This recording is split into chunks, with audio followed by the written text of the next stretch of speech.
All right. Hello there. Welcome to the Bears Gym today. We have Boris, the mascot, and we have a little gym environment here. But today we're going to do some Bible study in the Old Testament, Genesis chapter 10. We are just past the point of the flood in Genesis, Genesis being the beginning book of the Bible, the Old Testament. And we are in chapter 10. We've covered a lot of ground. We've been through creation, the blessings in the Garden of Eden, man walking and talking with God, through the fall of man, through the flood, and now we're kind of in the post-Diluvian time. And we're going to deal a little bit with genealogies in this chapter. So if you're in the process of having kids in your life, you're going to find a lot of cool names you could name your children, and keeping with something slightly different than the normal common name of this day. But we are in Genesis 10, so we are going to get moseying along and pick up some of these genealogies. Reading from the King James Version. Now these are the generations of the sons of Noah, Shem, Ham, and Japheth. And unto them were sons born after the flood.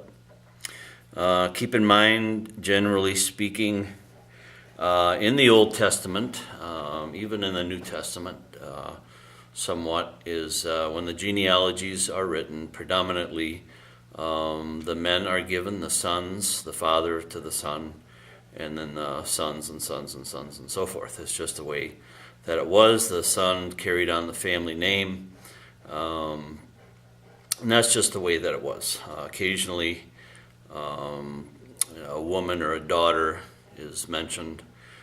She was very extraordinary, very exceptional. But generally speaking, the sons were mentioned, not the daughters. So it didn't mean that they didn't have daughters, it just they didn't mention them. Verse 2 of chapter 10 of Genesis. The sons of Japheth, Gomer and Magog, and Madai and Javan and Tubal and Meshech and Tiras. So as you see, we got a little name testing for you. If you want to whip through these babies really fast and come up with some names for your kids or for some tongue teasers, have at it. We're going to try and do it slow and do it proper in the pronunciation, but you'll forgive me if I get it just a little bit wrong. So we've got some interesting things to deal with, but predominantly we have your good old basic genealogies, some instructions, so forth. Verse 3, and the sons of Gomer, Ashkenaz, Riphath, and Togarmah. And the sons of Javan, Elisha, Tarshish, Kittim, and Dodanim. By these were the isles of the Gentiles divided in their lands, every one after his tongue, after their families, in their nations. And the sons of Ham, Cush, Mizraim, and Phut, and Canaan. And the sons of Cush, Seba, and Havilah, and Sabta, and Ramah, and Sabteka. And the sons of Ramah, Sheba, and Dedan. And Cush begat Nimrod. He began to be a mighty one in the earth. He was a mighty hunter before the Lord. Therefore it is said, even as Nimrod, the mighty hunter before the Lord. A little bit later on, we're going to see the Tower of Babel incident. And it's a little bit of God said, do this, spread out through all of the earth. Man basically then said, no, we're going to camp out right here and do whatever we want. And but eventually God will tolerate that just so far, and then he intervenes, as he did in the Tower of Babel. All right, so we see Nimrod. He was a mighty hunter, probably a great, I don't want to say bodybuilder kind of guy, masculine, mighty, but probably he was a mighty hunter before the Lord. But I don't want to put words in the Bible's mouth. Just, when you mention Samson and David and many of the warriors, they were mighty men. They were not poodle kind of guys. They were war dogs. They were bears of war, and so just the way that it is. They were, whether they were bodybuilders or hard workers or whatever it was, they were mighty men. All right, verse 10. And the beginning of his kingdom was Babel, and Erech and Akkad and Calneh in the land of Shinar. Out of that land went forth Ashur and builded Nineveh and the city of Rehoboth and Calah. So you see there's some names in there that we recognize even in this modern time. Nineveh, you can go over there in Iraq and find archaeological discoveries in Nineveh, Babel, and so forth. Verse 12. And Rezin, between Nineveh and Calah, the same is a great city.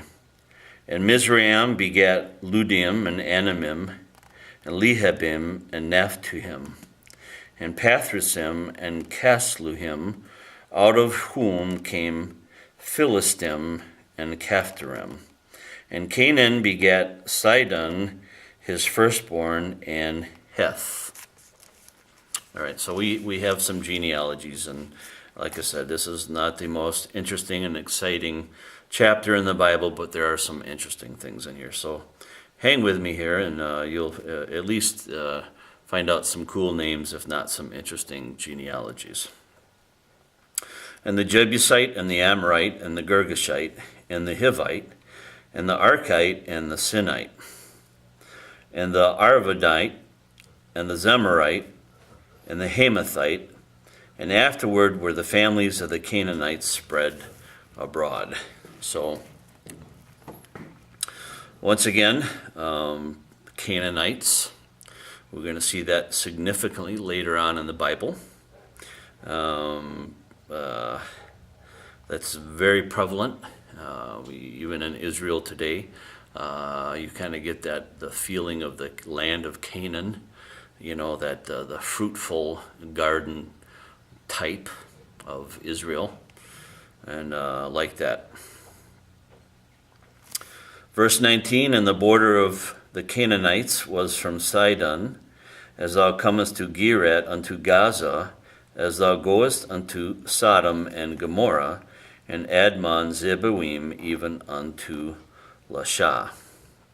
So you see, as the genealogies progress here, you see more and more cities, and obviously this is kind of portraying into the future as these genealogies are demonstrated out. And I mentioned Sodom and Gomorrah, obviously, later on, during the time of Abraham and Lot, that it is destroyed.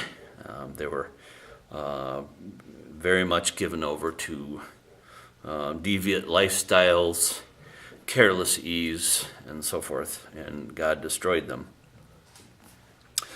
We go on in verse 20. These are the sons of Ham after their families, after their tongues, in their countries, and in their nations. Unto Shem also, the father of all the children of Eber, the brother of Japheth, the elder, even to him were children born. The children of Shem, Elam, and Ashur, and Arvaxad, and Lud, and Aram. And the children of Aram, Uz, and Hol, and Gether, and Mash. Now that would be a fantastic name to have as a son, kind of as, you got this cartoon kind of book creature, and his kind of job in life is to smash, you know. And so here we got, what better name for a son than be called Mash, you know. So that's kind of a cool little thing. And Arphaxad begat Salah, and Salah begat Eber. And unto Eber were born 2 sons. The name of one was Peleg, for in his days was the earth divided, and his brother's name was Joktan. So Peleg, during his time, very possibly, was the time when God separated the languages and spread mankind throughout the earth. Or there was a physical, geographical, mighty earthquake upon the world where there was a split in the continents and they shifted and so forth. And not really sure, but for whatever reason here it says in his days was the earth divided. So whatever that was, it was really significant. So take it for what it's worth and think what you may, and you can do a little research on that. Like I say, studying history sometimes is quite difficult because it boils down to the people that researched the history, and they got their ideas from other people that researched the history, and they made an assumption and so forth. And there's certain things that are written in the world's historical books as well in the Bible, and comparisons are made. And so whatever happened here during the time of Peleg was significant, whether it be language division or earthly division because of the shifting of the plates and the continents and so forth, or the lowering of the water table or the raising of the water table. We really don't know. And Joktan begat Almodad and Sheleph and Hazareth Veth and Jerah and Hadoram and Uzal and Diklah and Obal and Obimael and Sheba and Ophir and Havilah and Jobab. All these were the sons of Joktan. That name Jobab there is a very interesting name because it is very possibly one of the possible references to the man Job, in whom we have a great book of understanding suffering of a righteous man, because that sometimes does happen. God does put his righteous man to refine him in the fire. He does not do that to the world's people because they're lost, they're gone. You know, they're gone. But to the righteous man, God does put through the fire to then bring out gold, pure gold, the refiner's fire kind of thing. And thus we have the book of Job, and this is one of the very few possible, I say possible because we really don't know. The timetable of Job really isn't given. It could even be pre-Diluvian. We really don't know. Okay, but in either case, this is one of the few references to what very possibly might be the person of Job. But it's not certain. It's just food for thought for you. All right. Verse 30, we are wrapping up Genesis 10 already, so hang with me and we'll be done before you know it. And their dwelling was from Mesha as thou goest unto Sephar, a mount of the east. These are the sons of Shem, after their families, after their tongues, in their lands, after their nations. These are the families of the sons of Noah, after their generations, in their nations, and by these were the nations divided in the earth after the flood. So very interesting. One of the two interesting things to me in there, you probably got your own view. Maybe I got you asleep. Maybe you're taking a nice nap on the couch right now as I'm reading these genealogies out of Genesis. And what better way to be peaceful and comfortable in your chair than to hear the Bible being read? So be it. But anyway, interesting to me is Nimrod. the great hunter before the Lord. I find that to be very significant. And also the possible reference to Job in the Old Testament.